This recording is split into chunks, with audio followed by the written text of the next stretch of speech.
New at 10, he almost didn't survive. Colorado State Trooper Eugene Hofacker shot several times by a convicted killer.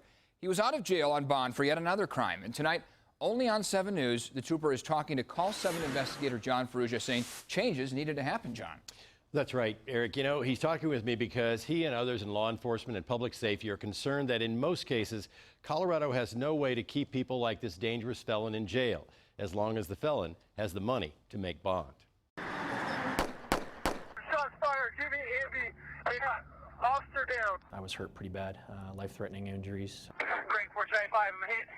I've got a wound to the leg. It looks like we got a blood loss. 7-year veteran trooper Eugene Hofacker was on his way to a training session with another officer when they stopped to help what they thought was a motorist who had broken down.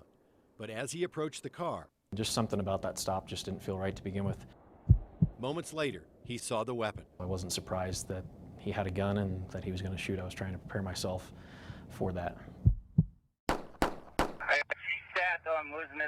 I'm losing him. Mindset was to survive. I'm not going to give up at any one point, and not going to let the bad guy win. I'm going to make sure I go home at the end of the night. What Eugene Hofacker and his fellow trooper did not know is that the man in the car was a convicted murderer who was out on bond for yet another attempted murder. Thomas Ornelas got out of jail despite a violent history that included charges for assault, weapons, domestic violence, and drugs. The vast majority of murder cases in this state are being held on a high cash surety or a high cash only bond. Setting a number and hoping the defendant doesn't have the financial resources to be able to make it. Pete Hotzinger is DA of Mesa County, a county selected by the National Institute of Corrections for a pilot program to evaluate the risk of each offender to figure out who should remain in jail to await trial.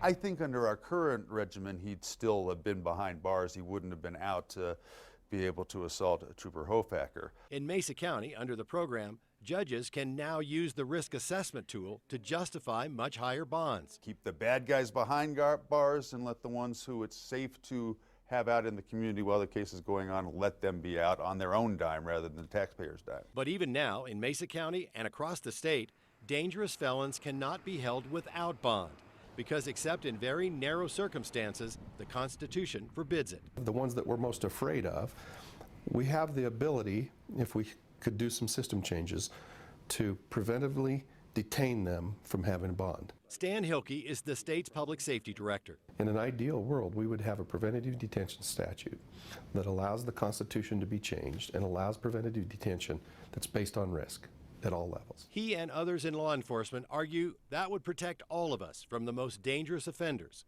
like Thomas Ornelas. When I got out of the hospital, I went back to the scene and prayed for the event. The good Lord helped spare my life, I think, and everything had to fall into place for me to still be here today, and I'm extremely grateful. Thomas Ornelas was killed by another trooper in that shootout. Eugene Hofacker is still suffering the effects of the shooting, working hard every day, rehabbing. He's determined to return to the job he loves. Meanwhile, Hilke and Hotzinger and some state lawmakers are considering a bill to allow for preventive detention of high-risk offenders. Now, Hofacker has made it clear he's on board to testify. I'm CALL7 investigator John Ferrugia.